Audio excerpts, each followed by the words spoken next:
নমস্কার, আমি doctor Ananya Bhowmik. I am a clinical nutritionist and wellness consultant. আমের সিজন এসে গেছে, দ্য সামার ইজ হিয়ার, তো let's enjoy mango to the fullest. হ্যাঁ, ডায়াবেটিকরাও খেতে পারেন, ওয়েট লস পেশেন্টরাও খেতে পারেন। কিন্তু আজকে আমি কথা বলবো not about the clinical or the nutritional aspect of আম, but the food science aspect of আম।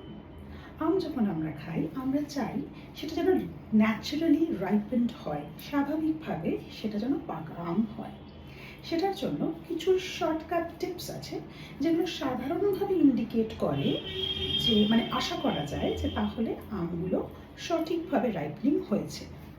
তার মধ্যে একটা কমনেস্ট জিনিস হচ্ছে ইউনিফর্মলি পুরো আমটা কিন্তু সেম কালার হয় না।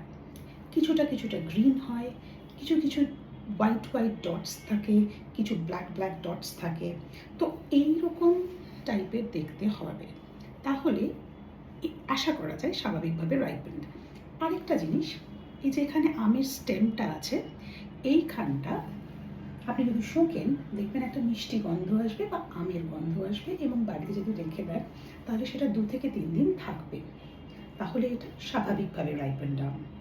আরেকটা প্রবলেম সেটা হচ্ছে আমটা একটু ভালো করে হাতে নিয়ে দেখতে হবে যে কিছু কিছু জায়গায় বেশি নরম আর কিছু কিছু জায়গায় খুব শক্ত কিনা, তাহলে কিন্তু ন্যাচারালি রাইপেন্ড নয়। বা এই জায়গাটাতে যেখানে স্টেমটা আছে এখানটাও হতে পারে, এইখানটাতে যদি পাউডারি কোনো হোয়াইট সাবস্টেন্স থাকে তাহলেও কিন্তু সেটা একটু চিন্তার বিষয়। এছাড়া আম কাটার পরে যদি দেখেন যে ভেতরটা ইউনিফর্মলি ইয়েলো বা অরেঞ্জ নয়, বরং কিছু কিছু অংশ সাদা, তাহলে সেই আমটা চেষ্টা করবেন না খাওয়ার। সেটা কিন্তু নর্মালি রাইপেন্ড নাও হতে পারে। এছাড়া আরেকটা কমন জিনিস হচ্ছে যদি আমের স্কিনটা বা খোসাটা কাটার আগেই কুঁচকানো থাকে, তাহলেও কিন্তু সেই আমটা কিনবেন না। আরেকটা শর্টকাট জিনিস বলে দিচ্ছি, আম কেনার সময় যদি আপনারা একটু কম পাকা ফুললি আনরাইপ না এরকম আম যদি আপনারা কেনেন, তাহলে সেই আমটা বাড়িতেও কিন্তু রেখে পাকা করা যায়। এবং সেইটার পদ্ধতি হচ্ছে ভেরি সিম্পলি, একটু খবরের কাগজে মুড়ে রাখা, বা খুব সাধারণত কলার পাশে রাখা, বা এমনি রুম টেম্পারেচার রাখা, বা চালের মধ্যে ঢুকিয়ে রাখা, তাহলেও স্বাভাবিকভাবেই রাইপেন্ড হয় আমটা।